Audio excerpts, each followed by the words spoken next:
ধলাই হাংকরনি লংদ্রাই ভ্যালি বেখাকস্তেও খবজাক ছয়লেংটা পঞ্চায়েতনি হাবানগ পঞ্চায়েত সেক্রেটারি শালকদক রমিনভ ফায়াহাनै ককশিল সামং কাশাখা আমচাইনি লুকুরক ফাयै ওয়াইরে ওয়াই কিফিলিমা থাংবাयो जोंजालनि कक सानाबो गरै मुंसा कयमं बुलाय याफारनाबो बरक गरै हातिबारनि हाय पञ्चायत हाबानग फाया पञ्चायत सेक्रेटारि फोन खलायजाखेबो फाय तंगो खोना फायनाय रखनै साइबो हाबानग बुकजानो बुकजा हाय हनै ककशिल सामं लुकुरकनि पञ्चायत सेक्रेटारि नि मुं दिलीप मालाकार नक उनकोटी हांकरनि फटिग्राय विधानसभा आमचायो जोंजाल मानजांनाय आमचायनि लुकुरक तामो शाखा खनायनायदि बंगि नखुक्तै আপনি এই পঞ্চায়েতে আপনি এখন 12:30 বাজে সবার অভিযোগ যে আপনি সবসময় অফিসে 12টার পরে আইয়েন মানুষ আইয়া পায় না আপনার প্রত্যেক দিনই এই অবস্থা কি করবেন এই বিষয়ে অ্যাকচুয়ালি আমি আজকে আইয়া ঢুকছি 10:30টার সময় ব্লকে ঢুকে আমরা ব্লকে কাজ আছিল ব্লকের কাজ সারিয়া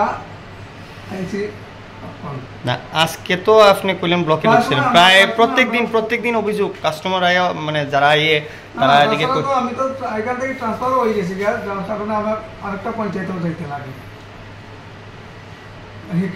এখানে আগে মাস্তি যেহেতু হয়েছি মাস্তিতে আগে ঢুকে এরপরে এখানে কাজ করে এখানে আই আপনি কি দুইটা পঞ্চায়েত পরিচালনা করতেছেন? এখন বর্তমানে দুইটাই করতেছি। তার মানে এদিকে 2-3 ঘন্টা সেদিকে 2-3 ঘন্টা করে করতেছেন। আপনার নাম? দিলীপ মালাকার। এটা কোন পঞ্চায়েত? সেকেন্ডটা পঞ্চায়েত। এখনো 11:30 ঘড়ির কাটা 11:30 বাজছে তো আপনি এসে কি দেখলেন? পঞ্চায়েত অফিসের সেক্রেটারি নাই, পঞ্চায়েত সেক্রেটারি আজকে অনেক দিন ধরে নাই, দেখলাম 20-25 দিন ধরে সেক্রেটারি নেই। আজকে 25 দিন হয়েছে আমি আরও জমা দিছি, অনেক কাগজেই পাই না আরও সেক্রেটারি ফোন করলে আইতেছি আমু কালকে আমু পরশু আমু এরকম সবসময় শুনতেছি। কয়দিন ধরে এরকম চলতেছে? আজকে 25-30 দিন ধরে আমার এই আরওয়ারটা জমা দিয়েছি, সেক্রেটারি চেয়ারও দেখতে পাচ্ছি। আপনার নাম? শ্যামল দাস। এটা কোন পঞ্চায়েত? এটা চৈলিংটা পঞ্চায়েত।